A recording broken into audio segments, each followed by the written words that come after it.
вақтитон намефаҳмед наметонед проверка кунед ки аз қаламрави Русия берун мубуред дар ҳамин айни ҳол. Мо ба Англия ягон каса намебарем ки ин чизоро будонем. Мо дар бораи анкетапуркуниш танҳо маълумот дорем. Ҳамон. Салом ба ҳама нафарҳое ки ҳама рӯза видеоҳои моро тамошо мекунед. Информатсия дар мавзӯи нафарҳое ки номшон дар чорни список ғалтидагиай бояд чӣ кор кунанд, бо диққат то охири видеоро тамошо кунед. Ба ҳамаи шумо хотиррасон мекунам нафарҳое ки тарзи истифодабарии сайтҳоро наметонед, вақтитон намефаҳмед, наметонед проверка кунед ки номтон дар чорни списка ҳаст ё ин ки не. Номере ки рӯи экран меброя дар WhatsApp-аш бинависонед, проверка мекунад ки ному фамилияи шумо дар чорни списка ҳаст ё ин ки не, ё ба шумо мефаҳмонад ки дар вақти чорни спискада будан бояд шумо чӣ кор кунед. Хоб мавзӯи асосии имрӯзаи мо. Чӣ бояд кард агар номи шумо дар рӯйхати шахсони таҳти назорати ВКД-и Русия дохил шуда бошад? Мақомоти Федератсияи Русия чихеле ки медонем рӯйхати 120 000 шаҳрванди Ҷумҳурии Тоҷикистонро нашр кард ки дар вайрон кардани қонунгузории муҳоҷират гумонбар мешавад зикр карданд. Ин рӯйхат дар доираи низоми нави ихроҷ ки аз 5 феврали соли 2025 татбиқ мегардад таҳия шудааст. Чӣ бояд кард агар номи шаҳрванд дар рӯйхат дохил шуда бошад? Ҳамчунин Вазорати меҳнат, муҳоҷират ва шуғли аҳолии Ҷумҳурии Тоҷикистон барои шаҳрвандон дар рӯйхат қарор дошта дастурамал тартиб додааст. Тибқи ин дастурамал шаҳрвандоне ки дар рӯйхат қарор доранд бояд то 5 феврали соли 2025 ба мақомоти дахлдори муҳоҷирати Русия муроҷиат намуда худро ба қайди қонунӣ гиранд ё қаламрави ин давлатро тарк намоянд.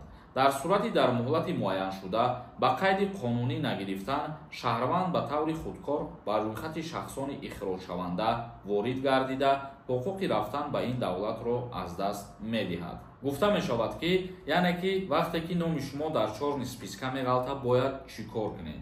То 5 феврали соли 2025 шумо ӯҳдадор мебошед ки ҳама будубоши худтонро қонунӣ бигардонед. Яъне ки мисол регистратсия надоред ё ки патент надоред, ҳамин чизои худтонро 100% кунед. Ё варианти дигараш аз қаламрави Русия берун мубуред дар ҳамин айни ҳол.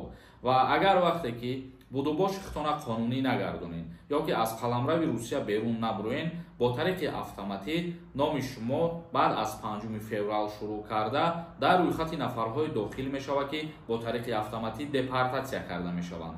Ва дар инҷа як саволи дигар ба миён меояд ки бисёри нафарҳо ҳамин мушоҳида кардем ва аз комментарияҳо хондем будубоши қонунӣ доранд, вале номшон дар чорни списка буромадагиай. Ин гуна нафарҳо бояд чӣ кор кунанд? Агар шаҳрвандӣ ҳам Тоҷикистон ва ҳам Русия дошта бошед ё дар ҳудуди Русия қонунӣ фаъолияти меҳнатӣ менамоед, вале бо вуҷуди ин дар рӯйхат қарор доред, ҳатман нусхаи шиносномаи худро ба намояндагии Вазорати меҳнат, муҳоҷират ва шуғли аҳолии Тоҷикистон дар Русия пешниҳод намоед. Яъне ки дар Федератсияи Русия ба намояндагии Вазорати меҳнат паспорти худтонро пешниҳод мекунед ва дар уҷа роҳи ҳал шад. Ба шумо мегӯянд ки ба чӣ хотир номи шумо дар чорни списка ворид шудагиай, барзаме ки шумо қонунӣ фаъолият кардагиен ё зиндагонӣ кардагиен. Акнун комментарияҳои шуморо мехонем ва ба саволҳо камтар ҷавоб мегардонем. Бо диққат тамошо кунем ва ба саволҳои худтон ҷавоб гирем бародаро. Агар ягон нафари шумо бихоҳед ки границаи Қазоқистон сафар кунед ва ҳуҷҷатҳои худтонро аз нав бикунед ки депортатсиятон накунанд аз Россия, рақаме ки рӯи экран меброя, занг зада дар тамос бошед, кори шуморо 100% буд мекунанд, граница мегзаред. Нуралиев Мурод нависонда: акай Сормон, ассалому алайкум. Сози хуби ака, ман мехоҳам ки дар Россия хизмат кунам. Мебаранд ё ин ки не, гражданство метиҳанд Россия.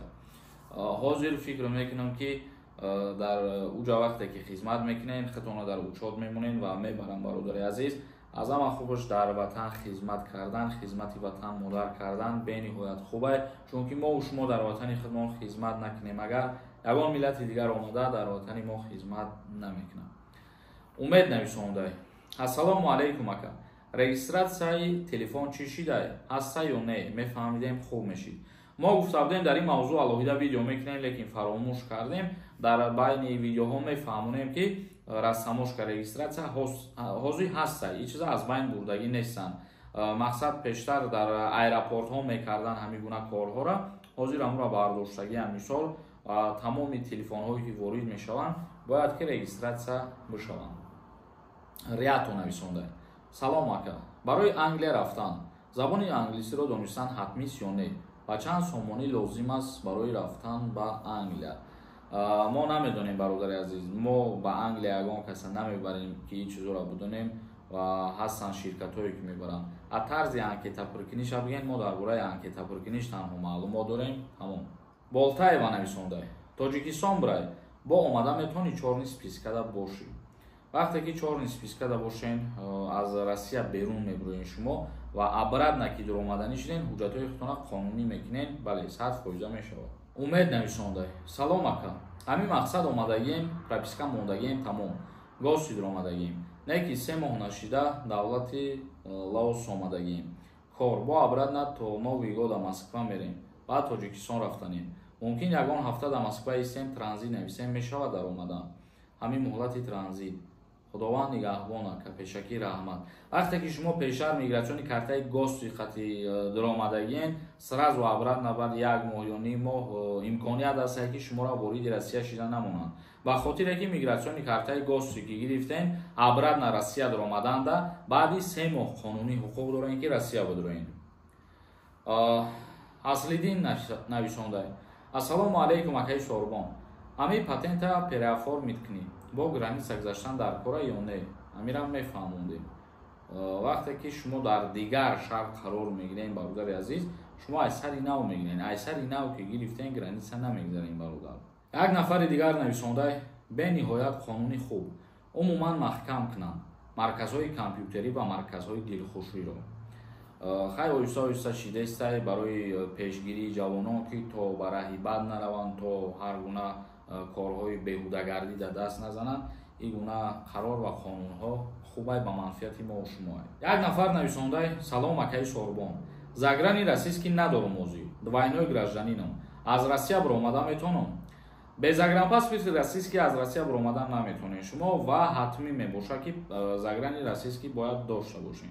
Мисол вақте ай Тоҷикистон рафтанда агар надошта бошем, мешавад омада, не ки ай Россия баромаданда не, мутаассифона. Тамошобинони азиз ва гироми қадр, ягон саволи дигар бошад дар комментария бинависонед. То видеоҳои дигар, худованд ҳамаи мо шуморо нигаҳбон бошад.